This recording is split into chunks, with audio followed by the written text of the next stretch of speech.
दुर्गा सप्तशती पाठ तीसरा अध्याय। देवी दुर्गा द्वारा चिक्षुर चामर सहित महिषासुर राक्षस का वध का वर्णन। ऋषि कहते हैं, दैत्यों की सेना को इस प्रकार तहस नहस होते देख महादैत्य सेनापति चिक्षुर क्रोध में भरकर अंबिका देवी से युद्ध करने के लिए आगे बढ़ा। वह असुर रणभूमि में देवी के ऊपर इस प्रकार वान वर्षा करने लगा जैसे बादल मेरुगिरी के शिखर पर पानी की धार बरसा रहा हो। तब देवी ने अपने वानों से उसके वान समूह को अनायास ही काटकर उसके घोड़ों और सारथी को भी मार डाला। साथ ही उसके धनुष तथा अत्यंत ऊंची ध्वजा को भी तत्काल काट गिराया। धनुष कट जाने पर उसके अंगों को अपने वानों से बींध डाला। धनुष, रथ, घोड़े और सारथी के नष्ट हो जाने पर वह असुर ढाल और तलवार लेकर देवी की ओर दौड़ा। उसने तीखी धार वाली तलवार से सिंह के मस्तक पर चोट करके देवी की भी बाईं भुजा में बड़े वेग से प्रहार किया। राजन, देवी की बाह पर पहुंचते ही वह तलवार टूट गई। फिर तो क्रोध से लाल आंखें करके उस राक्षस ने सूल हाथ में लिया। उस महादैत्य ने उस सूल को भगवती भद्रकाली के ऊपर चलाया। वह सूल आकाश से गिरते हुए सूर्यमंडल की भांति अपने तेज से प्रज्वलित हो उठा। उस सूल को अपनी ओर आते देख देवी ने भी सूल का प्रहार किया। उससे राक्षस के सूल के सैकड़ों टुकड़े हो गए। साथ ही महादैत्य चिक्षुर की भी धज्जियां उड़ गई। वह प्राणों से हाथ धो बैठा। महिषासुर के सेनापति उस महाप्रकर्मी चिक्षुर के मारे जाने पर देवताओं को पीड़ा देने वाला चामर हाथी पर चढ़कर आया। उसने भी देवी के ऊपर शक्ति का प्रहार किया, किंतु जगदम्बा ने उसे अपने हुंकार से ही आहत एवं निष्प्रभ करके पृथ्वी पर गिरा दिया। शक्ति टूटकर गिरी हुई देख चामर को बड़ा क्रोध हुआ। अब उसने सूल चलाया, किंतु देवी ने उसे भी अपने वाणों द्वारा काट डाला। इतने में ही देवी का सिंह उछलकर हाथी के मस्तक पर चढ़ बैठा और उस दैत्य के साथ खूब जोर लगाकर बाहु युद्ध करने लगा। वे दोनों लड़ते लड़ते हाथी से पृथ्वी पर आ गए और क्रोध में भरकर एक दूसरे पर बड़े भयंकर प्रहार करते हुए लड़ने लगे। उसके बाद सिंह बड़े वेग से आकाश की ओर उछला और उधर से गिरते समय उसने पंजों की मार से चामर का सिर धड़ से अलग कर दिया। इसी प्रकार उदग्र भी शिला और वृक्ष आदि की मार खाकर रणभूमि में देवी के हाथ से मारा गया।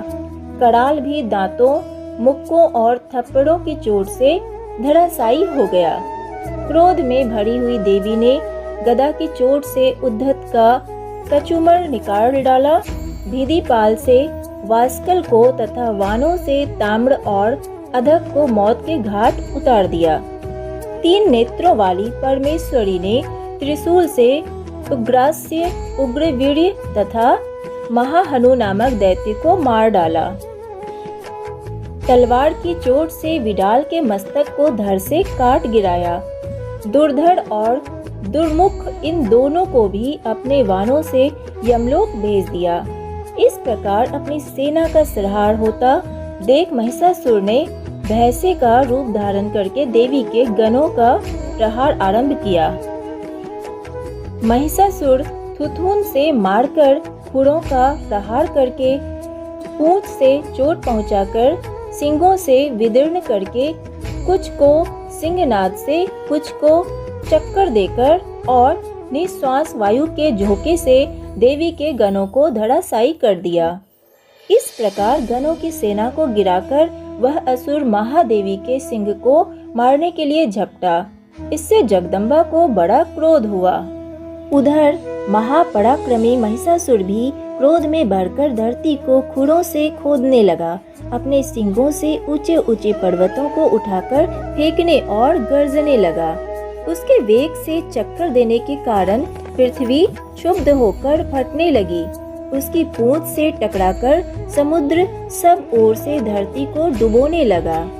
हिलते हुए सिंगों के आघात से विदीर्ण होकर बादलों के टुकड़े टुकड़े हो गए। उसके श्वास की प्रचंड वायु के वेग से उड़े हुए सैकड़ों पर्वत आकाश से गिरने लगे। इस प्रकार क्रोध में भरे हुए उस महादैत्य को अपनी ओर आते देख चंडिका ने उसका वध करने के लिए महान क्रोध किया। उन्होंने पास फेंककर उस महान असुर को बांध लिया। उस महासंग्राम में बंध जाने पर उसने भैंसे का रूप त्याग कर तत्काल सिंह के रूप में प्रकट हो गया। उस अवस्था में जगदम्बा ज्यों ही उसका मस्तक काटने के लिए उद्यत हुई, त्यों ही वह खड्गधारी पुरुष के रूप में दिखाई देने लगा। तब देवी ने तुरंत ही वाणों की वर्षा करके ढाल और तलवार के साथ उस पुरुष को भी बींध डाला। इतने में ही वह महान गजराज के रूप में परिणत हो गया। वह अपनी सूंड से देवी के विशाल सिंह को खींचने और गर्जने लगा।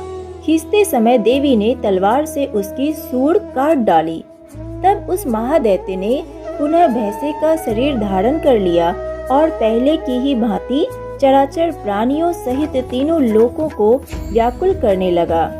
तब क्रोध में भरी हुई जगत माता चंडिका बारंबार उत्तम मधु का पान करने और लाल आंखें करके हंसने लगी। उधर वह बल और पराक्रम के मद से उमड़ा हुआ राक्षस गर्जने लगा और अपने सिंगों से चंडी के ऊपर पर्वतों को फेंकने लगा। उस समय देवी अपने बाणों के समूहों से उसके फेंके हुए पर्वतों को चूर्ण करती हुई बोली।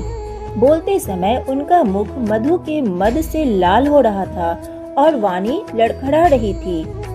देवी ने कहा, ओ मूढ़, मैं जब तक मधु पीती हूँ तब तक तू क्षण भर के लिए खूब गर्जना कर ले। मेरे हाथ से यही तेरी मृत्यु हो जाने पर अब शीघ्र ही देवता भी गर्जना करेंगे। ऋषि कहते हैं, इतना कहकर देवी उछली और उस महादैत्य के ऊपर चढ़ गई। फिर अपने पैर से उसे दबाकर उन्होंने शूल से उसके कंठ में आघात किया। उनके पैर से दबा होने पर भी महिषासुर अपने मुख से दूसरे रूप में बाहर होने लगा। अभी आधे शरीर से ही वह बाहर निकलने पाया था कि देवी ने अपने प्रभाव से उसे रोक दिया। आधा निकला होने पर भी वह महादैत्य देवी से युद्ध करने लगा। तब देवी ने बहुत बड़ी तलवार से उसका मस्तक काट गिराया। महिषासुर के संहार के कारण देवता प्रसन्न हुए। फिर तो हाहाकार करती हुई दैत्यों की सारी सेना भाग गई तथा देवता अत्यंत प्रसन्न हो गए। देवताओं ने दिव्य महर्षियों के साथ दुर्गा देवी की स्तुति की। गंधर्वराज गाने लगे तथा अप्सराएं नृत्य करने लगी। महिषासुर वध नामक यहाँ पर आपका तीसरा अध्याय समाप्त होता है।